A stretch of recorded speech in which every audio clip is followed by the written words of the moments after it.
अस्सलाम वालेकुम मेरे बहुत मोहतरम नाज़रीन। जनाब सैयद सरफराज अहमद शाह साहब की रजब के हवाले से, माह रजब के हवाले से, जी हाँ, गुफ्तगू आजकल हम आपके साथ शेयर कर रहे हैं। और कल के एपिसोड में हमने आपके साथ शेयर किया था कि एक ऐसी दुआ जिसमें इसमें आज़म पोशीदा है और हज़रत अली करमुल्लाह वजहुल करीम ने एक शख्स को जिसकी एक साइड जिस्म की बिल्कुल मफलूज हो गई थी, उसे ये दुआ पढ़ने के लिए दी थी। और वो माह रजब का महीना था। और फिर जब हज़रत अली रज़ी अल्लाह ताला अन्हु ने उस शख्स को दुआ दी और ये दुआ पढ़ने के लिए दी, तो उस रात उस शख्स ने एक ख्वाब देखा था जिसमें आका सल्लल्लाहु अलैहि वसल्लम तशरीफ़ लाए। और आका सल्लल्लाहु अलैहि वसल्लम ने उस शख्स को फरमाया था कि जो दुआ तुम्हें मेरे चचाज़ाद भाई अली रज़ी अल्लाह ताला अन्हु ने दी है, उसको पढ़ो। इस दुआ में इसमें आज़म पोशीदा है, और जो शख्स अल्लाह को इसमें आज़म से पुकारता है, अल्लाह ताला उसकी दुआएं पूरी कर देता है। तो जनाब, दुआ पढ़ने का तरीका क्या है? शाह साहब फरमाते हैं, किताब कहे फ़कीर के पेज 69 पे और फिर हम 70 पे इंशाल्लाह इसको क्लोज़ करेंगे।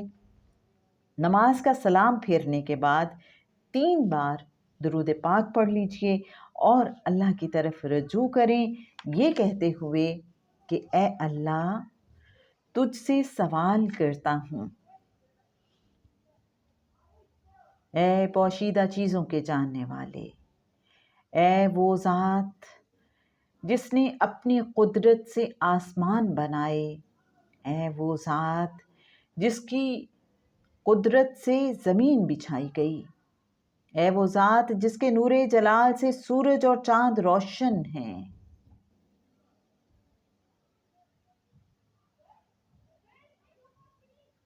पुर नूर हैं। ए वो ज़ात जिसकी तवज्जो हर पाक मोमिन नफ्स की तरफ होती है, ए वो ज़ात जो हरासा और तरसा लोगों को खौफ से तस्कीन देने वाली है, ए वो ज़ात जिसके यहाँ मखलूक की हाजतें पूरी होती हैं, ए वो ज़ात जिसने नजात बख्शी यूसुफ अलैहिस्सलाम को गुलामी से, ए वो ज़ात जिसका कोई दरबान नहीं जिसको पुकारा जाए, और ना कोई मसाहिब है जिसके पास हाज़िरी दी जाए, और ना कोई वज़ीर है कि जिसको नज़र पेश की जाए, और ना उसके अलावा कोई रब है कि जिससे दुआ की जाए। ए वो जिसका करम और जूद हाजतों को कसरत के बावजूद बढ़ाता ही जाता है।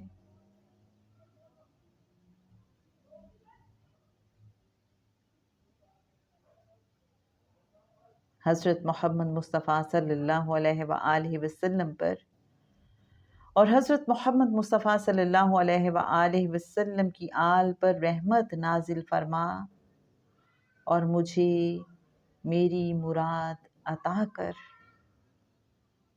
बेशक तू हर चीज़ पर कादिर है।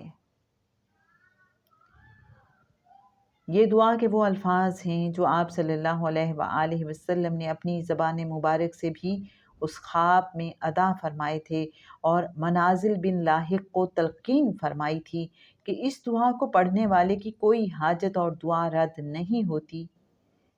इसी में इसमें आज़म पोशीदा है, क्योंकि ये आप सल्लल्लाहु अलैहि वसल्लम ने फरमाया है, और आप सल्लल्लाहु अलैहि वसल्लम की ज़बान मुबारक से निकलने वाला कोई लफ्ज़ हिकमत से खाली नहीं, और इसमें कोई शुबा नहीं। लिहाजा रजब के महीने में रब ताला से ये दुआ मांगें, इंशाअल्लाह वो अपनी रहमत के सदक़े आपकी हाजतें पूरी करेगा। तो मेरे अच्छे नाज़रीन, आपको बताती चलूँ कि ये दुआ अरबी में भी हमारे पास मौजूद है, और आप में से जिसको अरबी में ये दुआ चाहिए होगी, आप हमारे जो यूट्यूब चैनल का व्हाट्सएप नंबर है उस पे मैसेज कर दीजिएगा। हम आपको इंशाअल्लाह ये दुआ अरबी में भी फॉरवर्ड कर देंगे। और اگر آپ چاہیں تو شاہ صاحب کی کتاب کہے فقیر کا پیج 69 اور 70 بھی اس دعا کے لیے کنسلٹ کر سکتے ہیں۔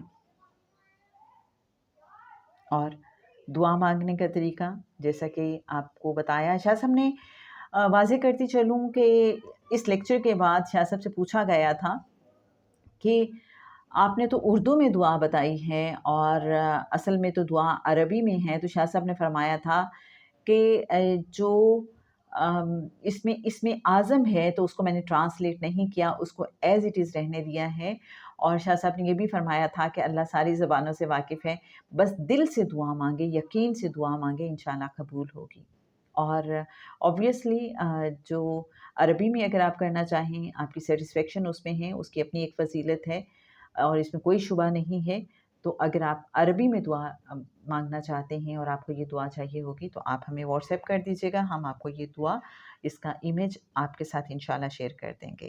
اور خاص طور پہ شاہ صاحب نے جو یہ بھی فرمایا کہ بالکل آخر میں جو ہے کہ جہاں پہ آپ نے اپنے دل میں اپنی مراد رکھنی ہے، یا پھر آپ جب دعا مانگیں تو اس میں جس بھی پرپس کے لیے دعا مانگنا چاہتے ہیں اس کو آپ ذہن میں رکھ لیجئے، اور جہاں پہ بالکل آخر میں ہے کہ اے اللہ تو مجھے میری مراد عطا کر دے، تو اس کے بعد آپ لفظوں میں کہنا چاہیں تو اپنی اس مراد کا اظہار بھی کر دیجئے۔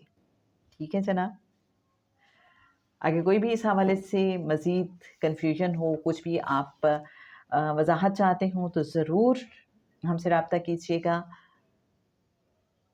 رخسانہ بشیر کو اجازت دیجیے، لیکن اس سے پہلے پھر بتا دی چلو کہ کل کا سوال ماہ رجب کے روزوں کے حوالے سے ہے۔ جیسا کہ شاہ صاحب نے بتایا تھا کہ رجب میں جو 3 روزے رکھے گا تو اس کو اللہ کا قرب اور دوستی عطا ہو جائے گی، اور شاہ صاحب نے فرمایا تھا کہ مجھے اس بات نے بہت اپیل کیا تھا۔ تو جناب اسی حوالے سے ایک کویسچن شاہ صاحب سے پوچھا گیا تھا جس کا بہت ہی انٹرسٹنگ جواب ہے، وہ کیا ہے اس کے لیے کل تک کا انتظار کیجیے۔ رخسانہ بشیر کو اجازت دیجیے، اللہ حافظ۔